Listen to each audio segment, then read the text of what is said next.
Good day. We will be discussing regarding CSS borders. The CSS border properties allow you to specify the style, width, and color of an element's border. These are some examples of the borders that we can include in our web pages. We can have borders for all sides, border with a different color. We can also use a rounded border. We can also include borders for a specific side of the web page. The border style property specifies what kind of border to display. The following values can be used. First, we have dotted, dashed, solid, double, and groove.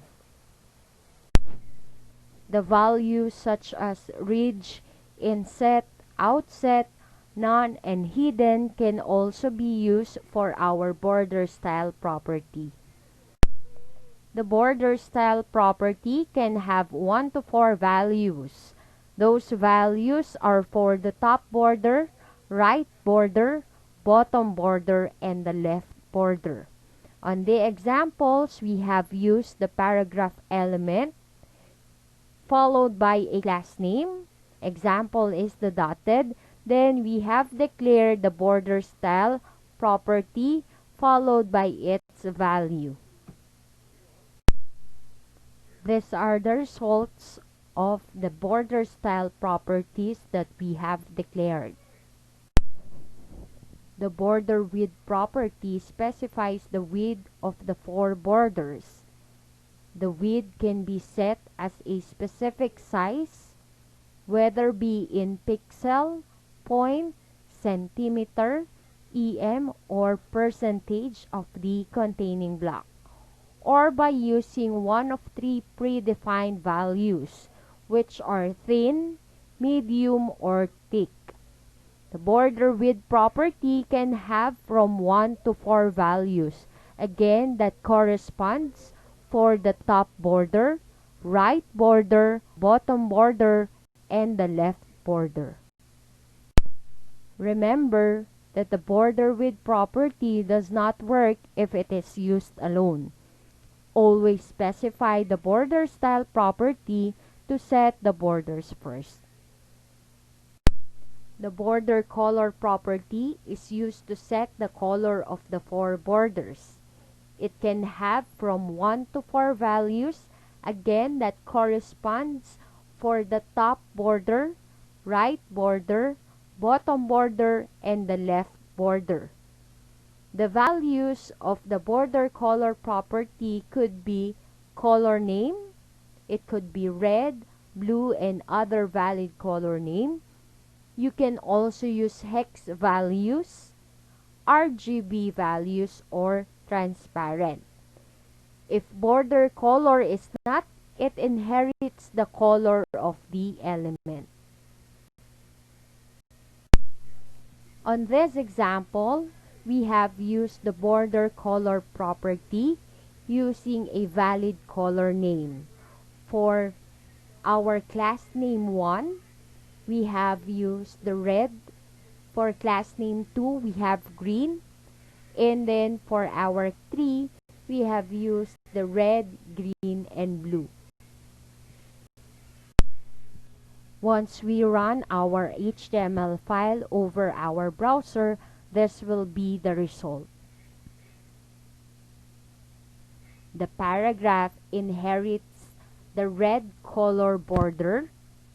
The second paragraph inherits the green color of the border.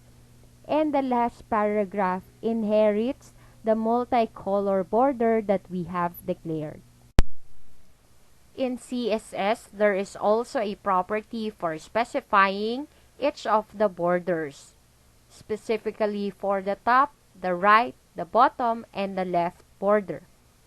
From the examples that we have discussed, you have seen that it is possible to specify a different border for each side.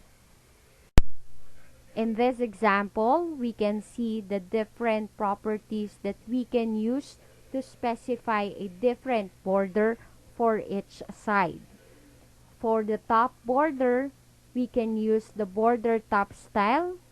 For the right border, we use the border right style followed by the value. Same thing goes for the bottom border. We use the border bottom style. And then the last one, we have the border left style.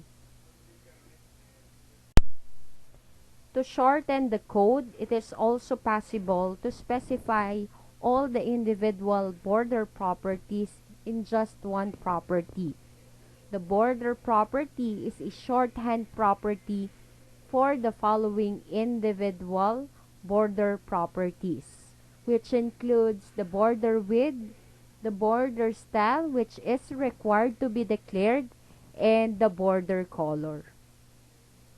In this example, we use the border shorthand property. Please remember that we must follow the proper syntax or sequence of the values, which are the border width, the border style, and the border color. So we have here our border property followed by the values 5 pixel solid red. Once we run our HTML file over a web browser, this is how it's going to look like. The result is the same, just like when we are declaring each property of the borders individually. You can also specify all the individual border properties for just one side using the border shorthand property. To do that, just indicate the name of the side of the border that you would like to modify.